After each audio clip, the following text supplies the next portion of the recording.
Bienvenue dans ce nouveau numéro d'Éco-Région, le magazine des entreprises qui font bouger nos territoires. Au sommaire cette semaine, le cœur artificiel qui a fait beaucoup parler de lui est-il à bout de souffle? L'entreprise Carmat est en grande difficulté. Un reportage de TV78 dans un instant. La fièvre catarrhale ovine se propage en Bretagne. Quelles conséquences pour les éleveurs? Nous irons tout près de Rennes avec notre reportage de TV Rennes justement. Ça va mieux pour cette éleveuse de vaches en Moselle. Au-delà du lait, elle produit désormais en circuit court ses propres yaourts made in Moselle. Moselle TV nous en dira en plus. En Haute-Marne, C2M Electronics met l'électronique au service de tous, y compris pour les apiculteurs, notamment avec des ruches connectées. Un reportage de Puissance Télévision.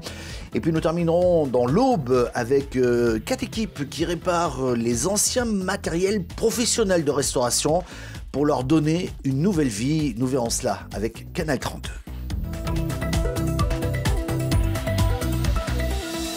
Carmat, c'est le nom de cette entreprise, est à bout de souffle. L'entreprise qui développe un cœur artificiel est menacée de fermeture. Une offre de reprise a été déposée. Elle pourrait peut-être sauver cette entreprise. Les explications de TV78. L'avenir s'écrit toujours en pointillé pour Carmat.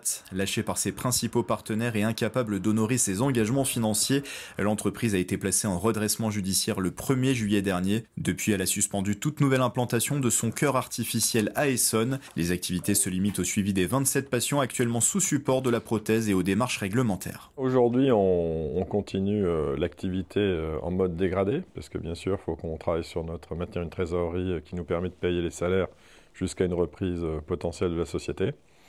Donc on suit les dossiers réglementaires. Mais depuis quelques semaines, Carmat a une lueur d'espoir. Une offre de reprise d'1,3 million d'euros a été formulée.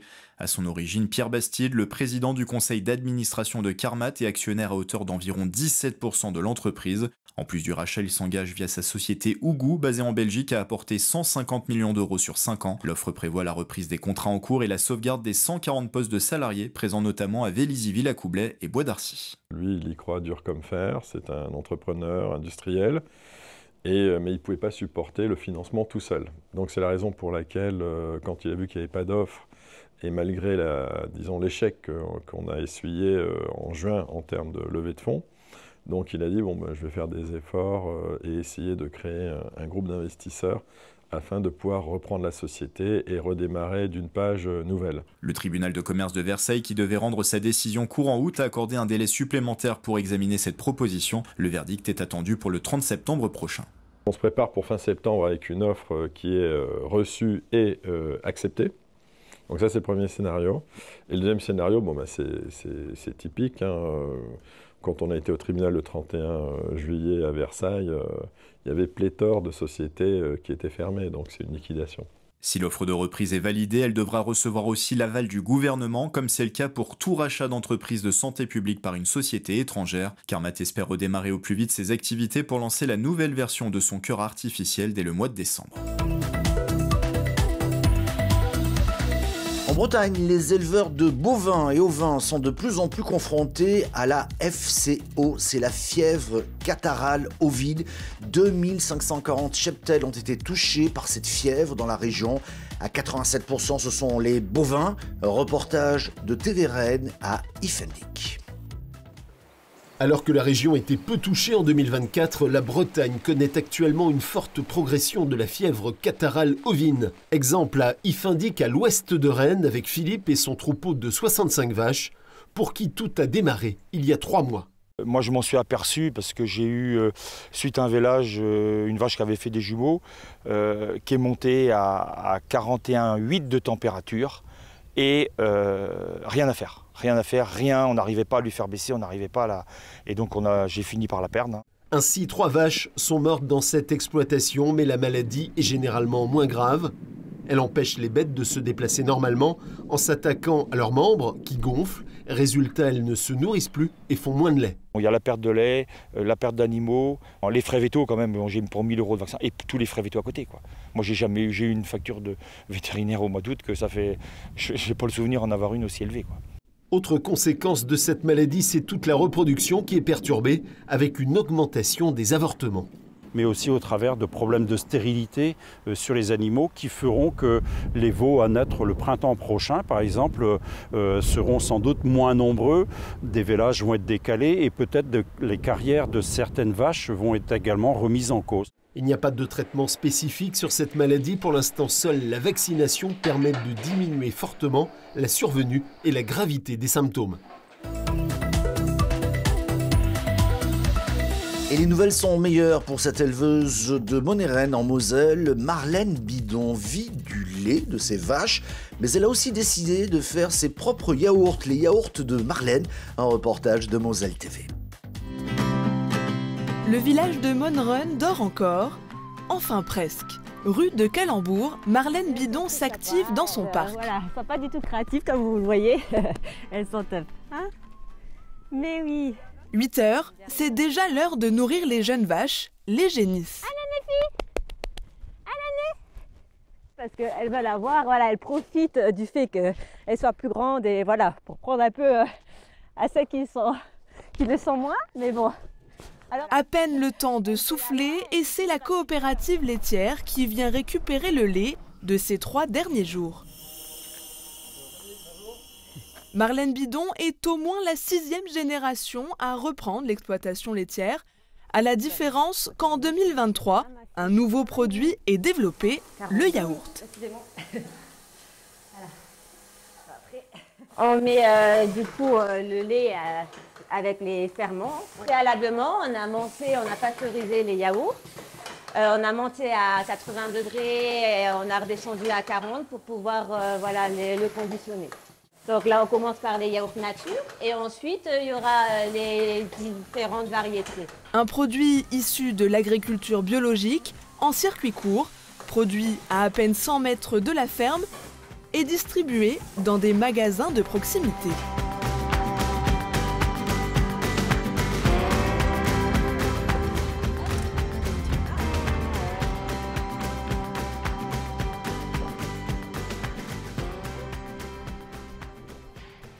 Des yaourts made in Moselle, en plus dans les rayons, prêts à être dégustés.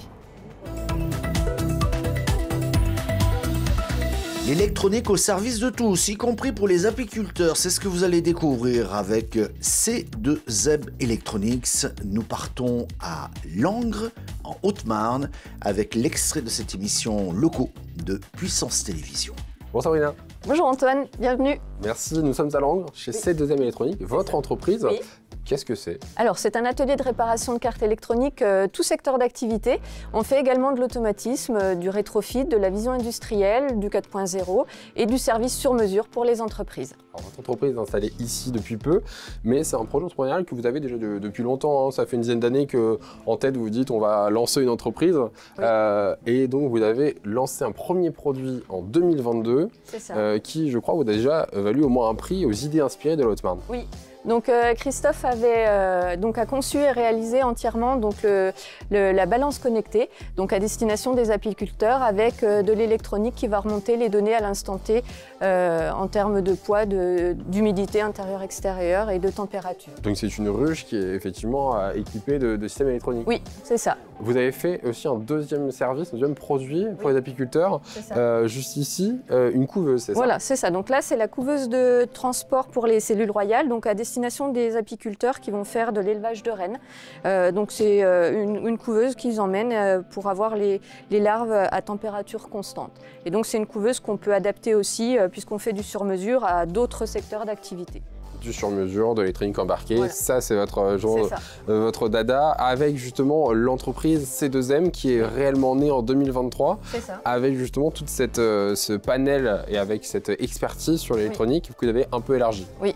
Donc oui, on va fêter nos 2 ans et donc on fait principalement de la réparation de cartes électroniques, surtout pour des appareils qui sont obsolètes ou dont on ne trouve plus les cartes. Et puis également, l'autre volet, c'est l'automatisme, avec aussi du rétrofit, donc la remise au goût du jour des équipements, de la vision industrielle et puis du 4.0 pour améliorer les outils de production aussi. Et après l'électronique, on reste à peu près dans ce domaine avec Quantequip.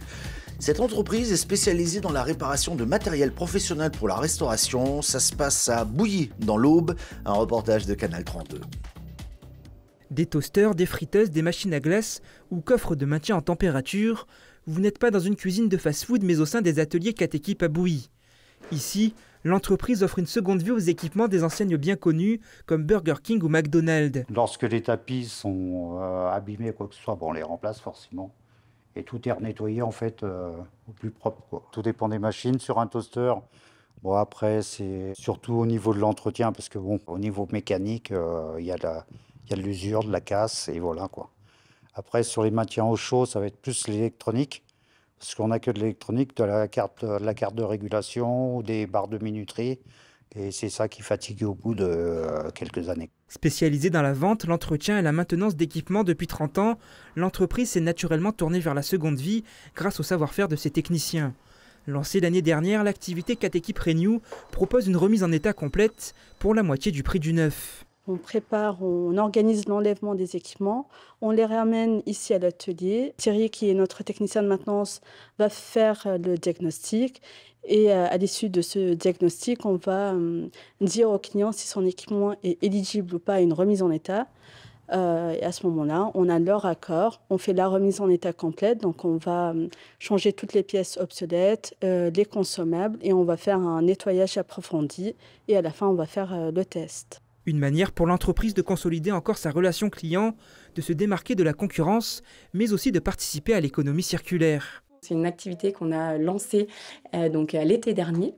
Donc l'objectif en fait c'est de remettre en état du matériel de cuisine professionnelle, donc l'activité QSR, de remettre en état du matériel quasi comme neuf, mais avec du coup un prix plus attractif. Aujourd'hui, tout le monde regarde les coûts, évidemment, donc ça peut être plus intéressant pour eux. Puis ça participe aussi de la politique RSE, nous, de notre politique RSE au sein de Catéquip, dans laquelle on essaie d'être toujours plus actifs, d'être toujours plus engagés, et puis pour nos clients aussi, parce que c'est évidemment quelque chose qu'ils peuvent mettre en avant aussi. À ce jour, une 60aine d'équipements ont entièrement été remis à neuf.